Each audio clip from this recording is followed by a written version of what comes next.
हमारे साथ विधानसभा के जो पूर्व अध्यक्ष हैं और पंचकुला के जो हैं वो पूर्व विधायक हैं, बीजेपी के वरिष्ठ नेता हैं ज्ञानचंद गुप्ता जी हमारे साथ है। सर, पंचकुला से जो है वो रेखा शर्मा का संबंध है। पंचकुला से एक बड़ी जिम्मेदारी एक आपकी बीच रही कार्यकर्ता को दी गई है पार्टी नेतृत्व की तरफ से। देखिए, मैं आदरणीय नरेंद्र मोदी जी का बहुत बहुत आभार व्यक्त करता हूं कि उन्होंने पंचकुला को ये सम्मान दिया और पंचकुला से हमारी बहुत पुरानी कार्यकर्ता रेखा शर्मा जी को राज्यसभा के लिए मनोनीत किया। हम उनके बहुत आभारी हैं। मैं समझता हूं कि रेखा शर्मा जी पंचकुला के लिए, हरियाणा के लिए और देश के लिए जो अपेक्षाएं उनसे सोच करके आदरणीय प्रधानमंत्री जी ने जिम्मेवारी दी है, उन पर खरा उतरेंगे। अलग सवाल है सर, कांग्रेस पार्टी की हालत को आप कैसे देखते हैं? उदय भान कह रहे हैं कि आधा झूठ आधा सच जो है वो प्रभारी जी बता रहे हैं। प्रभारी कह रहे हैं कि मैंने उदय भान को मैसेज कर दिया था, जो टेम्परिंग होने की वो जो शिकायत मुझे मिल रही थी मैसेज के माध्यम से। कांग्रेस की इस हालत को कैसे देखते हैं आप? देखिए, आज कांग्रेस का जो स्वरूप हमें पहले चुनाव से बदतर हो चुका है। आज मुझे लगता है कि शायद वो प्रदेश स्तर पर ही नहीं, राष्ट्रीय स्तर पर भी कोई नेतृत्व आज कांग्रेस पार्टी के अंदर रहा नहीं है और किसी को भी किसी का कोई डर या किसी का प्रभाव नज़र नहीं आता। आज मैं समझता हूं कि जो जैसे कहा करते हैं कि जूतियों में दाल बंट रही है, आज पूरे हरियाणा प्रदेश के अंदर ही नहीं, पूरे देश के अंदर यही हाल है। बहुत शुक्रिया। हमारे साथ है कैबिनेट मंत्री मैम, राज्यसभा का नामांकन भरा है रेखा शर्मा ने, क्या कहेंगे मैम? जी, उनको बहुत बहुत मुबारक। और हम सब यहाँ थे, हमने साइन कर दिया है और बिल्कुल बन जाएंगी रेखा शर्मा जी। हाँ जी, लगता है कि महिलाओं को प्रतिनिधित्व तो मिलेगा एक बार किरण चौधरी के बाद? मिल रहा है। आप देखेंगे कि राज्यसभा में ही नहीं, मंत्रालय में भी आप सभी जगह देखिए। और आने वाले वक्त में 33% जो हमारे को रिजर्वेशन मिल रही है, ये मोदी जी की ही देन है। जी, धन्यवाद। हाँ, कैबिनेट मंत्री रणवीर सिंह गंगवा मेरे साथ हैं। सर, आज नामांकन भरा है रेखा शर्मा जी ने, क्या कहेंगे सर? बहुत बहुत बधाई देना चाहूँगा रेखा शर्मा जी को। और आज नॉमिनेशन फाइल हुआ है और मैं समझता हूँ कि कांग्रेस की तरफ से कोई करी नहीं रहे तो निर्विरोध ये उनका तय हो गया और विधिवत रूप से 2-3 दिन में स्क्रूटनी के बाद में उनका जो है डिक्लेयर हो जाएगा। निश्चित रूप से उनके अनुभव का फ़ायदा प्रदेश को मिलेगा। लंबे समय का उनका संगठन का भी अनुभव है और नेशनल वुमेन कमीशन की चेयरमैन भी रही है, वो भी उनका अनुभव है। तो निश्चित रूप से इसका स्टेट का फायदा मिलेगा और उनको बहुत बहुत शुभकामनाएं देता हूँ। इससे पहले किरण चौधरी जो है वो राज्यसभा में गई, दूसरी महिला के तौर पे अब जो है वो जा रही हैं जो है वो रेखा शर्मा। और महिलाओं के प्रतिनिधित्व की बात अगर करें तो ये कहेंगे सर आपकी बीजेपी ज़्यादा से ज़्यादा महिलाओं को प्रतिनिधित्व मिले इस प्रयास में काम करती है? बिल्कुल, निश्चित तौर पर कल ही माननीय प्रधानमंत्री जी ने बीमा सखी के रूप में एक सौगात बहनों को देने का काम किया था और कल ही रेखा शर्मा जी का पार्टी की तरफ से नाम डिक्लेयर हुआ। तो महिला सशक्तिकरण के लिए एक अच्छा एक कदम माननीय प्रधानमंत्री जी के नेतृत्व में उठाया जा रहा है। और अभी तो 33% का आरक्षण जो वो एमपी में भी, एमएलए के अंदर भी होने जा रहा है आगे आने वाले समय में। बहुत शुक्रिया जी, थैंक यू। राज्यसभा के लिए आज रेखा शर्मा ने नामांकन भर दिया। मेरे साथ कैबिनेट मंत्री राव नरवीर सिंह है। सर, आज राज्यसभा के लिए नामांकन दाखिल किया है, किस तरीके से देखते हैं सर इसे? देखो, राष्ट्रीय नेतृत्व ने फैसला किया कि रेखा शर्मा जी हरियाणा से राज्यसभा की उम्मीदवार होगी। सभी विधायक दल की मीटिंग हुई, सर्वसम्मति से फैसला हुआ। आज उनका नॉमिनेशन दाखिल कराया गया और मुझे उम्मीद है कि निर्विरोध निर्वाचित वो हो जाएंगी।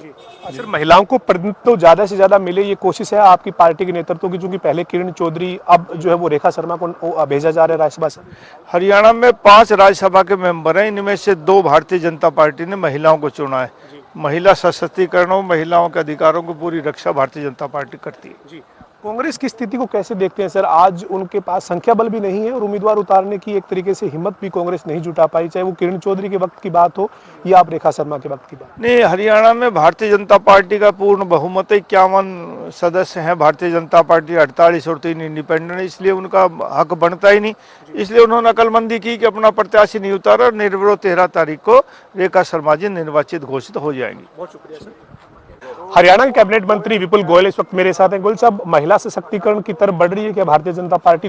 5 सदस्यों में से 2 महिला राज्यसभा में हरियाणा से जा रही है सर। एक पहले किरण चौधरी जा चुकी हैं और अब निर्विरोध चुना जाना तय है रेखा शर्मा का सर। देखिए बिल्कुल महिला एम्पावरमेंट की तरफ बढ़ रही है और महिलाओं के साथ साथ एक अनुभवी महिलाएं, चाहे पहले किरण चौधरी हों चाहे ये हों, इनका अनुभव 10 साल के अंदर केंद्र में इन्होंने जो वुमेन एम्पावरमेंट के लिए काम किया है उसका लाभ हरियाणा को मिलेगा और एक अच्छा चुनाव जो है मोदी जी ने रेखा शर्मा जी के रूप में किया है। सर ये महिला सखी योजना की शुरुआत होना या फिर महिलाओं के लिए बिल लेकर आना 33% का, तो महिला सशक्तिकरण के ऊपर भारतीय जनता पार्टी के नेतृत्व का फोकस है।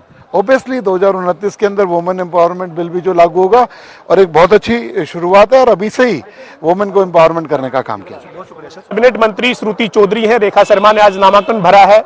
मैम पहले किरण चौधरी राज्यसभा में गए, अब रेखा शर्मा निर्विरोध जाना तय है, क्या कहेंगे? आप देखिए कल ही माननीय प्रधानमंत्री जी थे यहाँ पे पानीपत में और इतनी बड़ी सौगात देके गए हमारे महिला वर्ग को, हमारी माताएं बहनों को। और आज हमारे लिए एक और बहुत गौरव की बात है जो हमारा जो राष्ट्रीय नेतृत्व ने ये मौका दिया एक और हमारे महिला मेंबर को, और बहुत खुशी है पार्टी में। महिला सशक्तिकरण पर भारतीय जनता पार्टी के नेतृत्व का फोकस है। ये कहें कि 2 महिला 5 सदस्य राज्यसभा में हरियाणा से बनते हैं, जिसमें से 2 महिला जो है वो होंगी। बिल्कुल, ये इसी से सब झलकता है कि किस तरीके से ये पार्टी प्रतिबद्ध है और बहुत गंभीर है महिला सशक्तिकरण को लेकर। 33% आरक्षण का फैसला भी हो चुका है। जी बिल्कुल, और उसका अब आप देख रहे हैं कि सारा किस तरीके से आगे काम बढ़ रहा है। मेरे साथ हरियाणा के मंत्री गौरव गौतम जी हैं सर। आज जो है वो रेखा शर्मा का नामांकन भरा गया, किस तरीके से देखते हैं सर? सर्वसम्मति से राज्यसभा का आज नामांकन भरा गया है और सब में एक उत्साह है, ऊर्जा है। एक अच्छा कैंडिडेट हमारे केंद्रीय नेतृत्व ने दिया, उससे हमें फायदा होगा। ये मानते हैं सर कि महिला सशक्तिकरण पर भारतीय जनता पार्टी का नेतृत्व फोकस कर रहा है सर? पूरी तरीके से, और मुझे लगता है उन्होंने पहले जिस प्रकार से महिला आयोग के अध्यक्ष रहते हुए पूरे महिलाओं का नेतृत्व किया और आने वाले समय पर भी वो अच्छा नेतृत्व करेंगे। हरियाणा के खाद्य एवं आपूर्ति मंत्री राजेश नागर साहब मेरे साथ है। नागर साहब, आज रेखा शर्मा का नामांकन हुआ है, क्या कहेंगे सर? देखो, ये पहले भी हमारी भारतीय जनता पार्टी की राज्यसभा सीट थी और दोबारा से हमारी सीट होने जा रही है और मैं रेखा शर्मा जी को बहुत बहुत बधाई और शुभकामनाएं देता हूं। महिलाओं का प्रतिनिधित्व तो बढ़ रहा है सर। 5 से राज्यसभा की सीटें हरियाणा से बनती है सर, जिसमें जो सदस्य हैं। देखो, हमारे माननीय प्रधानमंत्री जी ने जो एक 33% का आरक्षण हरियाणा के खाद्य एवं आपूर्ति मंत्री राजेश नागर साहब मेरे साथ है। नागर साहब, आज रेखा शर्मा का नामांकन हुआ है, क्या कहेंगे सर? देखो, ये पहले भी हमारी भारतीय जनता पार्टी की राज्यसभा सीट थी और दोबारा से हमारी सीट होने जा रही है और मैं रेखा शर्मा जी को बहुत बहुत बधाई और शुभकामनाएं देता हूं। महिलाओं का प्रतिनिधित्व तो बढ़ रहा है सर। 5 से राज्यसभा की सीटें हरियाणा से बनती है सर, जिसमें जो सदस्य हैं। देखो, हमारे माननीय प्रधानमंत्री जी ने जो एक 33% का आरक्षण जो देने की एक मुहिम चालू की है, उसी के तहत कैबिनेट मंत्री श्रुति चौधरी हैं, रेखा शर्मा ने आज नामांकन भरा है। मैम पहले किरण चौधरी राज्यसभा में गए, अब रेखा शर्मा निर्विरोध जाना तय है, क्या कहेंगे? आप देखिए कल ही माननीय प्रधानमंत्री जी थे यहाँ पे पानीपत में और इतनी बड़ी सौगात देके गए हमारे महिला वर्ग को, हमारी माताएं बहनों को। और आज हमारे लिए एक और बहुत गौरव की बात है जो हमारा जो राष्ट्रीय नेतृत्व ने ये मौका दिया एक और हमारे महिला मेंबर को, और बहुत खुशी है पार्टी में। महिला सशक्तिकरण पर भारतीय जनता पार्टी के नेतृत्व का फोकस है। ये कहें कि 2 महिला 5 सदस्य राज्यसभा में हरियाणा से बनते हैं, जिसमें से 2 महिला जो है वो होंगी। बिल्कुल, ये इसी से सब झलकता है कि किस तरीके से ये पार्टी प्रतिबद्ध है और बहुत गंभीर है महिला सशक्तिकरण को लेकर। 33% आरक्षण का फैसला भी हो चुका है। जी बिल्कुल, और उसका अब आप देख रहे हैं कि सारा किस तरीके से आगे काम बढ़ रहा है। मेरे साथ हरियाणा के मंत्री गौरव गौतम जी हैं सर। आज जो है वो रेखा शर्मा का नामांकन भरा गया, किस तरीके से देखते हैं सर? सर्वसम्मति से राज्यसभा का आज नामांकन भरा गया है और सब में एक उत्साह है, ऊर्जा है। एक अच्छा कैंडिडेट हमारे केंद्रीय नेतृत्व ने दिया, उससे हमें फायदा होगा। ये मानते हैं सर कि महिला सशक्तिकरण पर भारतीय जनता पार्टी का नेतृत्व फोकस कर रहा है सर? पूरी तरीके से, और मुझे लगता है उन्होंने पहले जिस प्रकार से महिला आयोग के अध्यक्ष रहते हुए पूरे महिलाओं का नेतृत्व किया और आने वाले समय पर भी वो अच्छा नेतृत्व करेंगे। हरियाणा के खाद्य एवं आपूर्ति देखिए, राज्यसभा के लिए एक सीट वाकंट हुई थी। हमारे यहाँ से राज्यसभा के जो माननीय सदस्य थे, विधायक चुन लिए गए। देश के यशस्वी प्रधानमंत्री आदरणीय नरेंद्र मोदी जी, भारतीय जनता पार्टी के राष्ट्रीय अध्यक्ष जगत प्रकाश नड्डा जी और हमारे भारत के गृह मंत्री आदरणीय अमित शाह जी, तमाम उच्च लीडरशिप आदरणीय मनोहर लाल जी, उनका हम दिल से धन्यवाद करते हैं कि उन्होंने हमें हमारी पार्टी की बहुत ही सीनियर और बहुत ही पुरानी, जिन्होंने नीचे ग्रास रूट लेवल से भारतीय जनता पार्टी को लंबे समय से मजबूत करने का काम किया है। और पूर्व में महिला आयोग की माननीय चेयरपर्सन रही हैं रेखा शर्मा जी को राज्यसभा के लिए, और महिलाओं को महत्व देना जरूरी है। 5 सांसद बनते हैं सर राज्यसभा में हरियाणा से, जिसमें से 2 महिला, पहले किरण चौधरी, अब जो है वो रेखा शर्मा। तो महिलाओं को सशक्तिकरण की तरफ भारतीय जनता पार्टी की सरकार का फोकस है सर? हाँ, बिल्कुल बिल्कुल फोकस है, लेकिन कहीं कम भी है जी। राज्यसभा में अगर 3 है ना, तो विधानसभा में जितनी होनी चाहिए उतनी उससे कम है। लेकिन 33% का कानून भी बना दिया है सर, जो आगे परिसीमन के बाद लागू करने की बात की जा रही है। भारतीय जनता पार्टी केंद्र की सरकार ने इस कानून को बनाया है सर। जो कानून बनाया उस पर अमल तो करेंगे जी। तो आप मानते हैं सर कि रेखा शर्मा के अनुभव का फायदा मिलेगा, जिस तरीके से महिला आयोग में वो रही हैं? बिल्कुल, बहुत पुरानी कार्यकर्ता, उनका अनुभव और तजर्बा बहुत है, जिसको पार्टी को लाभ होगा उससे। शुक्रिया सर। एक मिनट करता हूं मैं थोड़ी देर बाद, मैं अभी चैनल पे। हरियाणा के कैबिनेट मंत्री कृष्ण बेदी मेरे साथ है। बेदी साहब, राज्यसभा में रेखा शर्मा का निर्विरोध चुना जाना तय है, नामांकन दाखिल हुआ है, क्या कहेंगे सर? देखिए, संख्या बल के हिसाब से ये पहले से ही तय था और जो तय था वही हुआ है। कांग्रेस की जिस प्रकार की फूट है और किस प्रकार से उनके हौसले पस्त हैं और पार्टी के अंदर कोई किसी को नेता और नेतृत्व संभाल ही नहीं पा रहा है, तो यह प्रत्याशित बातें सारी तय थी पहले से ही, जो आपको आज लग रही हैं। और मैंने तो पहले ही बोल दिया था कि संख्या बल के हिसाब से भारतीय जनता पार्टी का उम्मीदवार यदि चुनाव में वो लोग आते तब भी 100% जीतना था। अब अनपोज्ड हमारे राज्यसभा मेंबर बहन रेखा शर्मा जी का जाना तय है। 5 राज्यसभा की सीट है सर हरियाणा में, 2 महिला, पहले किरण चौधरी, उपचुनाव में उनको भेजा गया, अब रेखा शर्मा का निर्विरोध चुना जाना तय है। क्या कहें सर कि महिला सशक्तिकरण पर प्रधानमंत्री नरेंद्र मोदी के नेतृत्व की सरकार का फोकस है सर? ये पहले दिन से है।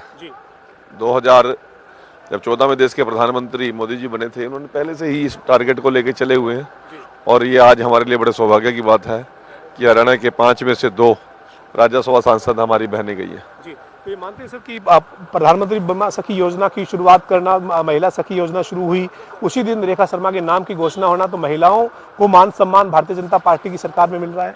तो बिल्कुल तय है। आधी से ज्यादा आबादी बहनों की है देश के अंदर और दुनिया में भी, तो उस प्रकार का हिस्सेदार तो मिलनी चाहिए ना।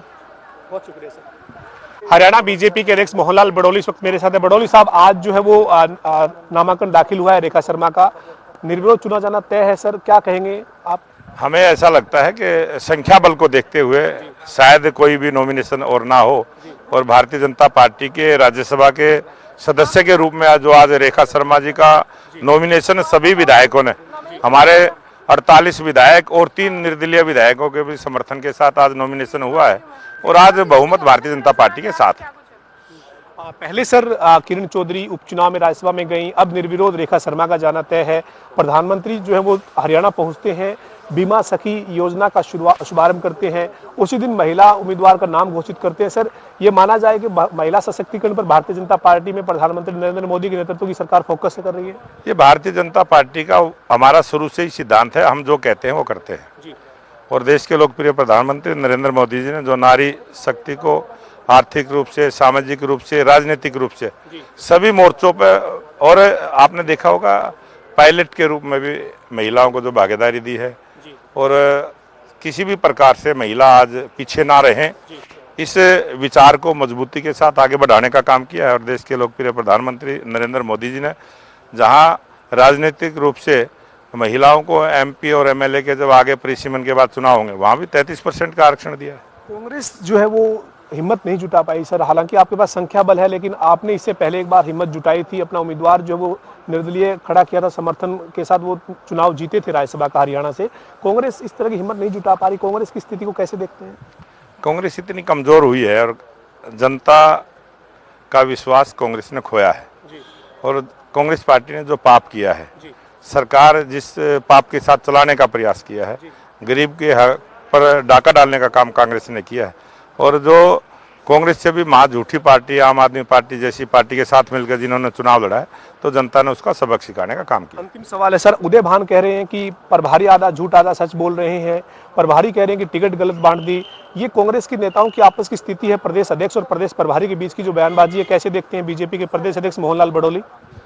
मैं तो ये देखता हूँ कि वो जैसा उनका विचार है, जैसा उनका आचरण है, जैसा उनका व्यवहार है, वो आज मीडिया के सामने भी है, जनता के सामने भी है और चुनाव के समय में भी कांग्रेस के नेताओं ने बहुत बड़ी बड़ी झूठे जनता के बीच में बोली थी। आज जनता उनको पहचान चुकी है, जान चुकी है और उनका पाप है जो उनके मुंह से आ रहा है। जी, मतलब नेता खुद ही एक दूसरे पे आरोप प्रत्यारोप कर रहे हैं सर। वो बड़े स्तर के सर प्रभारी हैं और प्रदेश अध्यक्ष हैं सर। वो वैचारिक रूप से बड़े नहीं है, वो कांग्रेस में बड़े हों, लेकिन जनता की नजरों में वो जिस प्रकार के हैं उस प्रकार का कद जनता ने उनका बनाने का काम किया।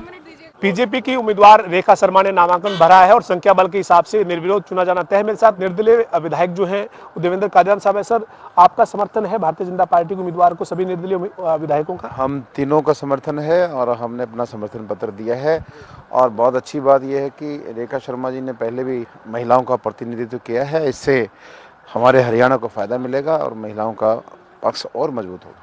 तो आप मानते हैं सर कि दो महिला, पहले किरण चौधरी और अब जो है वो रेखा शर्मा जा रही है, महिला सशक्तिकरण पर नरेंद्र मोदी के नेतृत्व वाली सरकार काम कर रही है?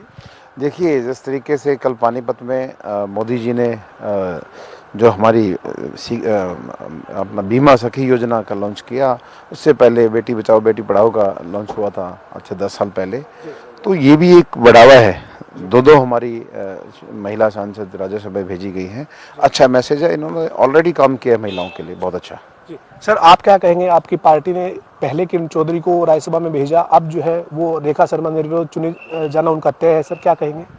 देखिए, निश्चय जिस प्रकार से हमारे भाई कादियान साहब ने कहा, महिला सशक्तिकरण को, नारी शक्ति का वंदन मोदी जी जिस प्रकार से करते हैं और महिलाओं के उत्थान के लिए इतना काम आदरणीय मोदी जी कर रहे हैं, उसी कड़ी के अंदर आज जिस प्रकार से आपने देखा कि रेखा शर्मा जी, जिन्होंने राष्ट्रीय महिला आयोग के अध्यक्ष के रूप में बहुत ही अच्छा काम किया, सराहनीय कार्य किया, उस कार्य को देखते हुए आज वो हरियाणा से राज्यसभा की सदस्य चुनकर जा रही हैं। ये हरियाणा की महिलाओं के लिए बहुत गर्व की बात है। मंत्री डॉक्टर अरविंद शर्मा मेरे साथ हैं। सर, आज राज्यसभा के लिए नामांकन दाखिल हुआ है। आप और मुख्यमंत्री समेत तमाम विधायकों की, मंत्रियों की मौजूदगी रही है। रेखा शर्मा का निर्विरोध चुना जाना तय है। पार्टी ने जो रेखा शर्मा पर भरोसा जताया है, सर, किस तरीके से देखते हैं?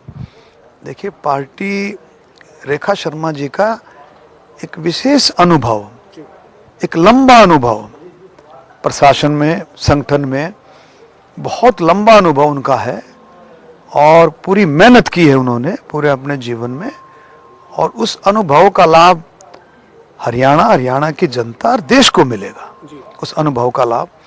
और उस अनुभव को देखते हुए केंद्र नेतृत्व ने उनका सिलेक्शन किया है, उनका नाम नॉमिनेट किया है राज्यसभा के लिए। मैं केंद्र नेतृत्व को बधाई देता हूं, हरियाणा नेतृत्व को बधाई देता हूं कि रेखा शर्मा जी के रूप में उन्होंने राज्यसभा का जो उम्मीदवार है वो रेखा शर्मा जी के रूप में दिया है। 5 सीटें हैं सर हरियाणा में राज्यसभा की। पहले किरण चौधरी उपचुनाव में राज्यसभा में भेजी जाती है, अब उनका रेखा शर्मा का निर्विरोध चुना जाना तय है।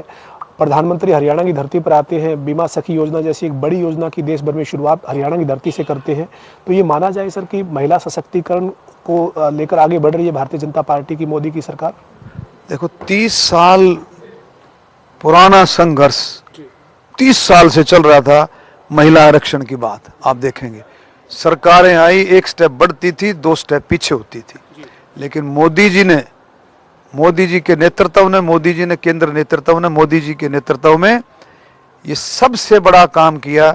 33% आरक्षण महिलाओं को दे करके हरियाणा सरकार, इससे बढ़ करके हमारे मुख्यमंत्री, पूर्व मुख्यमंत्री मनोहर लाल खट्टर जी ने, अब नायब सैनी जी ने 50% महिलाओं को पंचायती राज में आरक्षण दिया है।